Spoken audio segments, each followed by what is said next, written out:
While digging for information on the men that were killed in the line of duty, serving our country from my small town, I found some interesting stories. One of them had a dad who was in World War I and walked over 25 miles to sign up to join the military.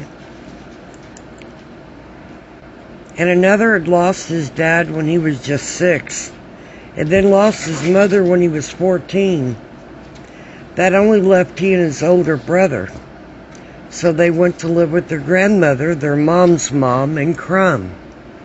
One brother joined the military and then the other. They were only a couple years apart. And the younger one was killed in action, and the other brother escorted his flag-draped coffin home to be buried. Then he died a year later. And the last soldier who was killed in action from our small town of Krum, Texas, is the son of one of the famous Krum state basketball champions from the late 60s and 70s. And he was the grandson of my 4th grade school teacher who taught in Krum for many years. This soldier's credentials read like something from a movie script.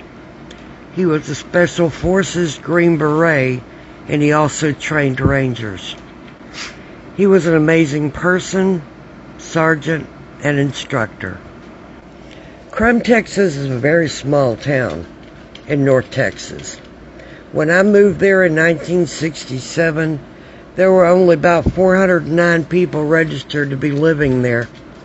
And quite frankly, I think half of that number were citizens' dogs that they added to the list. It was so small that we had only 4 stop signs, and they were downtown. And we only had 3 churches: Baptist, Methodist, and Church of Christ. We had 1st and 2nd grade in the same classroom at the same time, and it was taught by one teacher who was about as old as the school building was. We had an elementary school and a middle school and a separate building for the high school. The sport was basketball, and the town was known for being state champs more years than any other school in the district statewide at that time. You could leave your doors unlocked. You could leave the keys in your car without worrying. Well, enough of bragging. You get my drift. These soldiers grew up in this sort of town. I hope you enjoy their story. Private Jeffie Crouch, Company C, 124th Infantry, was born January 13th, 1887 in Texas to David Crouch and Sarah Kurtzinger. He and his family lived in the Krum area, and he enlisted in service in Krum on June 5th, 1918.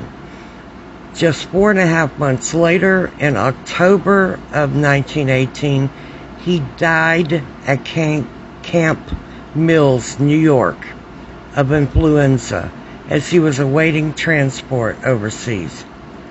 He was married to Kathryn Anderson. Private Crouch is buried at Krum Jackson Cemetery. Private William Curtis, Company M, 142nd Infantry, was born January 12, 1894, in Texas, to Homer Curtis and Naomi Goodman. He lived in the Plainview community just west of Krum and was a farmer. He enlisted in the service at Krum on June 5, 1917. On October 8, 1918, while fighting near Saint-Étienne, France, he was mortally wounded, but continued to advance, encouraging his comrades to follow him. He died October 27th, 1918, of his wounds. He was awarded the Distinguished Service Cross, and he is buried at Arlington National Cemetery in Virginia. David Paul Jackson, Jr. was only 17 when he joined the Navy on New Year's Eve, 1940. He was Seaman First Class when he died on the USS Arizona the next December 7th in the Japanese sneak attack on Pearl Harbor. He was born June 24th, 1923 in Gainesville, Texas, but grew up just 28 miles away in Krum. His father, also David Paul, was a farm laborer and later a cotton ginner. When his father was just 19, he grew up on a farm in Krum. He wanted to join the Army. He wanted to so badly that he walked 25 miles at night to board a train for Fort Worth and to get to a recruiting station.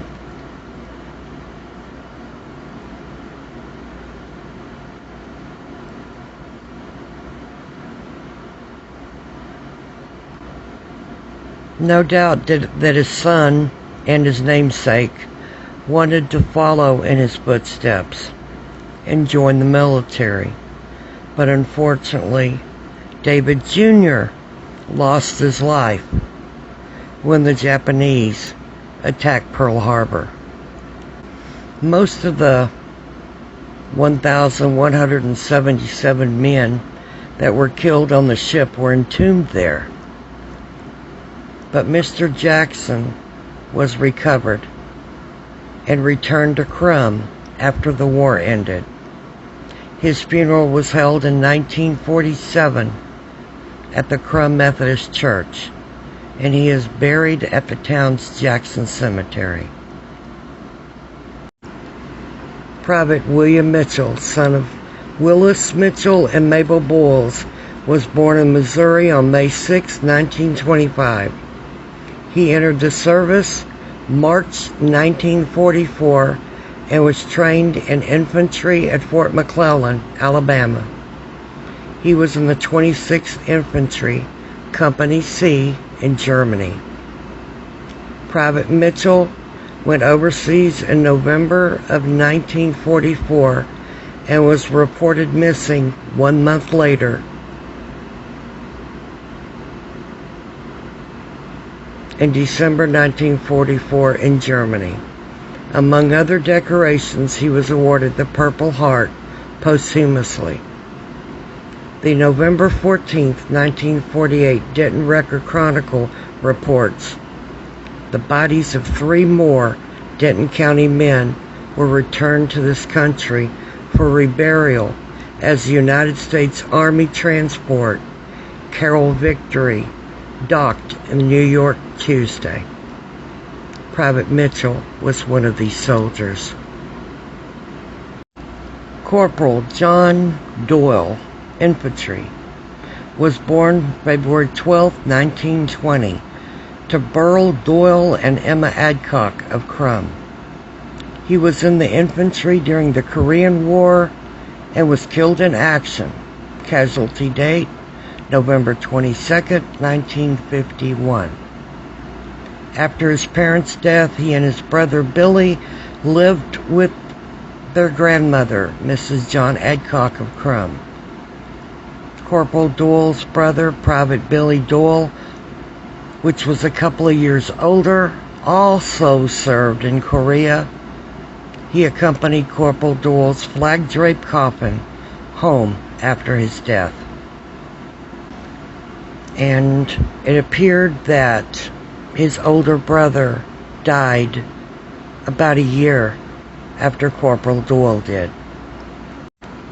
Corporal Marion Radecke, U.S. Army, was born February 14, 1923, to Ernest Radecke and Isel Chestnut. Corporal Radecke was a member of the 179th Infantry Regiment, 45th Infantry Division. He was killed in action June 15, 1952, while fighting the enemy in North Korea. Corporal Radecke was awarded the Purple Heart, the Combat Infantryman's Badge, the Korean Service Medal, the United Nations Service Medal, the National Defense Service Medal, and is buried in Krum, Texas. Ensign Joe Watson, U.S. Navy, was born October 22, 1950, and died on April 25, 1975, in an F-4 Phantom jet fighter while trying to land on the USS Franklin D. Roosevelt. An article from the Denton Record-Chronicle dated August 31, 1975, reports that officers said the jet landed on the flight deck and then crashed into the sea. A Navy spokesman said the gear designed to stop the plane malfunctioned. Neither the plane nor the bodies of the flyers have been recovered. Ensign Watson was the son of George Watson and Vanita Basie, and he's the brother of a friend of mine. Army Sergeant First Class Justin Munski of Krum was assigned to the 2nd Battalion, 3rd Special Forces Group, Airborne, Fort Bragg, North Carolina. He died October 14th in Arab Jabor, Iraq, of wounds sustained when an improvised explosive device detonated near his unit while they were on patrol during combat operations. Sergeant Munski is survived by his wife Melissa, daughter Ashley, son Ryan, stepson Dylan, father Larry, and mother Patty of Texas.